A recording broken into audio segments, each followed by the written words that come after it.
So I'm going to go to the third keynote before we move into the panel, and that's being done by Dr. Curtis Charles, and the topic is the role of AI, artificial intelligence, which is a very trending topic now, and the fourth industrial revolution, digital technologies in building resilient SIDS. So over to you, Dr. Charles. Good afternoon. Thanks everyone for inviting me. I appreciate the opportunity to be here. So I was asked to talk about the role of AI in the fourth industrial revolution, and what I wanted to do is skip that a little bit, because we know the impact that AI and fourth industrial revolution and technology are doing. So what I wanted to do was to go 10 years ahead of us, sort of like a futurist approach. And imagine you're 10 years from now, the headline is a decade of digital transformation. Antigua and Barbuda leads the way in economic resilience. Welcome to good afternoon, everyone. Welcome to 2034. Today, I am thrilled to share the remarkable journey of Antigua and Barbuda over the past decade. I didn't even know the minister was going to be here.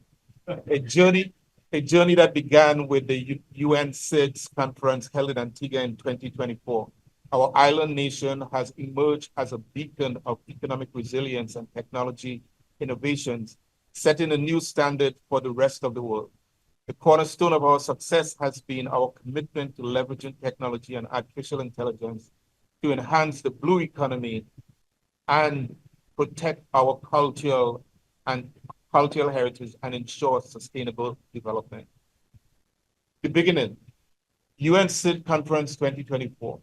It all started at the UN SID Conference 2024, recognizing that transformative potential of technology. We embarked on an ambitious agenda focused on economic resilience. Our vision was clear: to harness the power of artificial intelligence and advanced technologies to safeguard our national resources. Key programs in 2024 to 2025. One, the Blue Economy Transformation Initiative. In late 2024, we launched the Blue Economy Transformation Initiative, anchored by the University of the West Indies Five Island Campus, Center of Excellence for Oceanography and the Blue Economy. And the Blue Economy, this initiative aimed to integrate artificial intelligence and Internet of Things into our fishery, tourism, and renewable energy sectors. By 2025, we had implemented several AI solutions. One, fisheries management. Artificial intelligence algorithms predicted fish population and optimized sustainable fishing practices.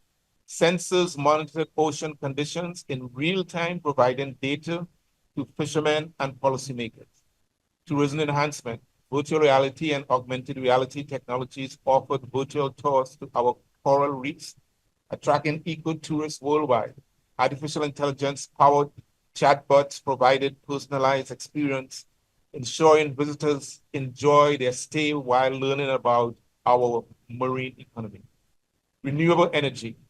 AI optimized the placement of powered operations of wind and wave energy installed, maximizing energy population while minimizing environmental impact. Two, cultural heritage. Understanding the importance of our cultural heritage, we initiated a cultural heritage digitization project. By early 2025, we had digitized thousands of artifacts and historical sites using 3D scanning and virtual reality technologies. This not only preserved our heritage, but it also made it accessible to people and visitors worldwide.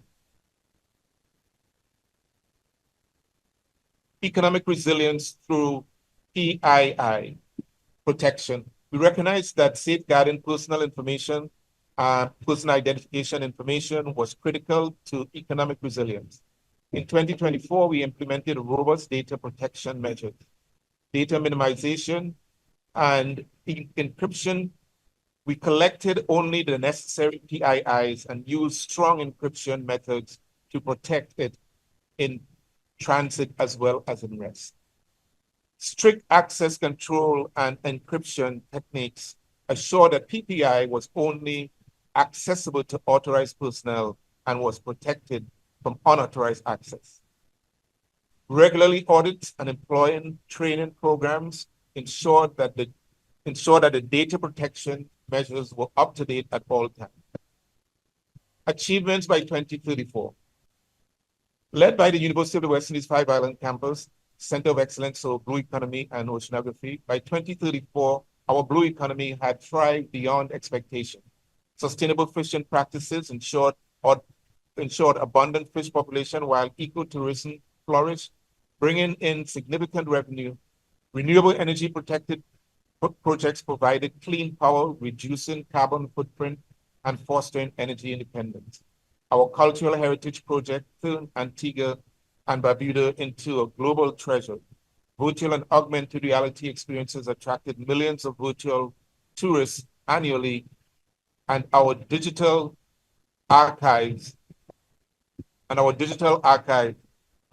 became invaluable resource for researchers and historians. The road ahead. As we look at the future, our journey is far from over. We continue to innovate, adapt, and grow. The lessons learned and the successes achieved over the past decade serve as a foundation for an even brighter future. Our commitment for leveraging technology and artificial intelligence for sustainable development and economic resilience remains unwavering. In conclusion, the story of Antigua and Barbuda from 2024 to 2034 is one of transformation, innovation, and resilience. We have shown that with a clear vision, strategic planning, and the right technology, small island development states can lead the way in creating a sustainable and prosperous future. As I say in Jamaica, there might be little, but we caliber. Thank you for your attention, and I look forward to continuing this journey together as we build the future. We have it all on camera. The only thing that you would I think in the future we'd like to know how Antigua and Barbuda, leveraging artificial intelligence, will lead the resurgence of West Indies cricket. You must add that part in there. One of my favorite movie is Moneyball. And if you haven't seen Moneyball, you need to go and see it tonight. So the same thing we did with Moneyball and baseball. So just quickly, Moneyball was this, the Cleveland A's was they were below the bottom in baseball, American cricket. So I don't think Americans will like that. So what it did is that they started with a statistician, and instead of buying a player for like millions of dollars who could hit runs, what the data told them is that they could buy several cheaper that could hit several smaller runs and they hit. It's an amazing movie of data analytics, and I think as some people are doing it. I think Hayville is doing some work on that, and we intend to do some work on it as well.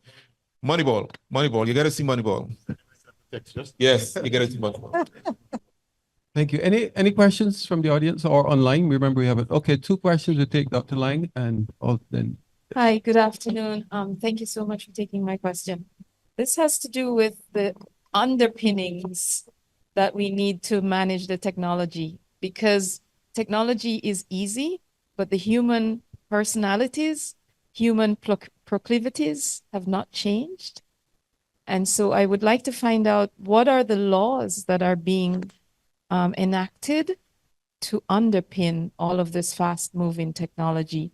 And I speak of this especially because we are looking at youth, and youth are engaging in this technology. It's natural to them.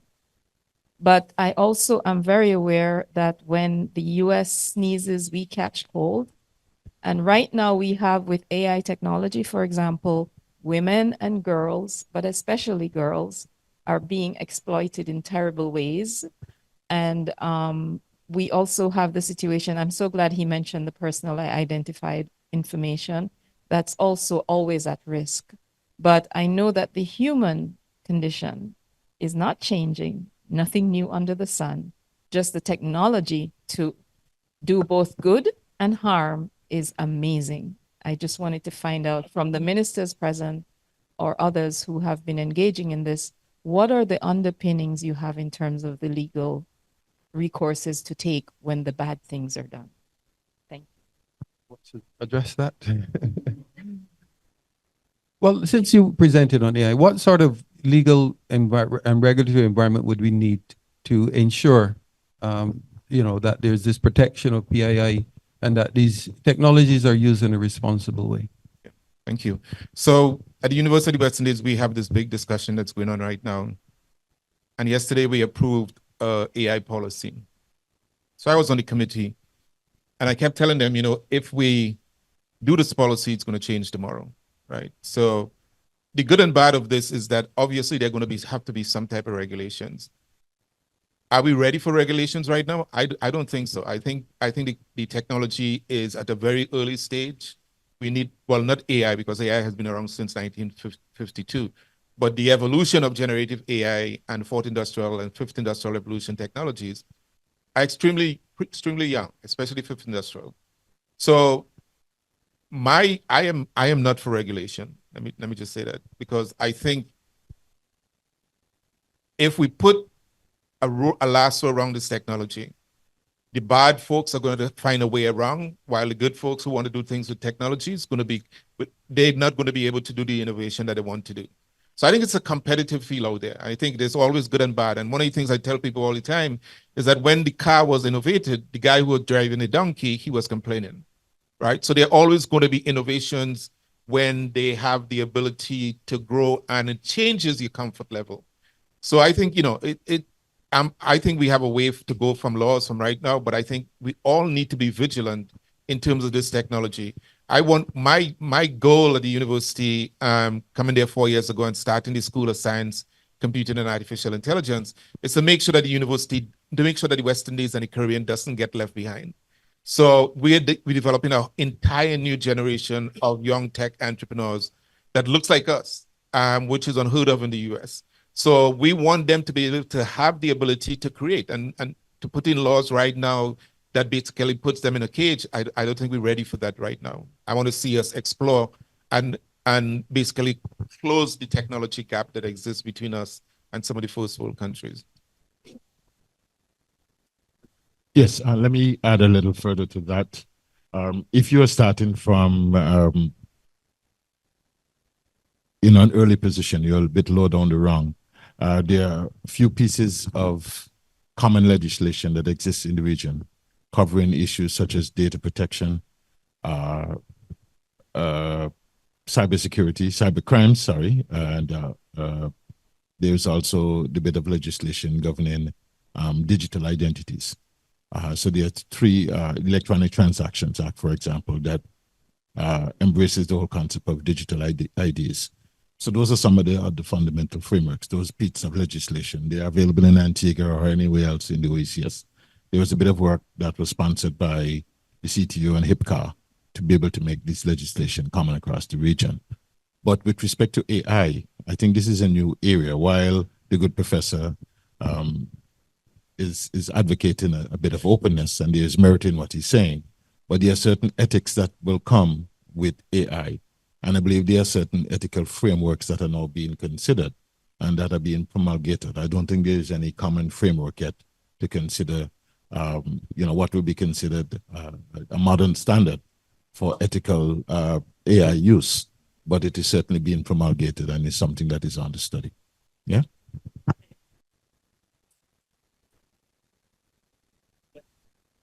Go for it. No problem. Hi, Siobhan Green from USAID, and this is a fantastic conversation. Just to say also the conversations about the ethics and so forth are also happening at the GDC level. So this is not just in SIDS, this is across the world. So hopefully people are fully engaging there as well. But I wanted to ask the question about the connection between data privacy protection and economic resilience. Data governance is one of my areas of expertise, and so I sort of can tell that story, but I would love to hear you talk about why those two things are interrelated, because especially with data monetization and data brokers, how does data protection actually lend itself to economic resilience? Thank you.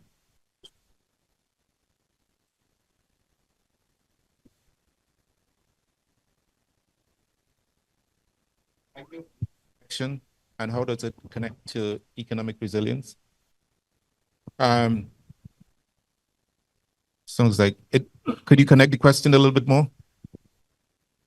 Sure. So in your 3 points of sort of the 10 years in the future, you'd mentioned data protection and economic resilience as sort of an underpinning of economic resilience. Right. And it'd be great to hear more about sort of a little bit more about how those two are very closely connected. Well, I think, you know, for economic resilience, obviously you want to have some level of free market. And to have some level of free market, you have to have some level of free movement of data, if you want to call it that. But when I say I am not for laws, I'm for data protection. I mean, I think the GDPR is probably the best example right now of basically how we protect ourselves. So I think having a structure like GDPR is what we were thinking about when we're thinking about the future.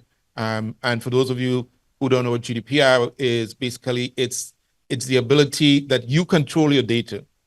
And if this is from the Eastern European Union. And in the European Union, even if they have a university that a student from the European Union is doing work with a student in the Caribbean, the university in the Caribbean still have to honor the GDPR. So it's probably one of the most freedom way in terms of how you could have economic sustainability in the region. And I would love to see a GDPR like in the Caribbean.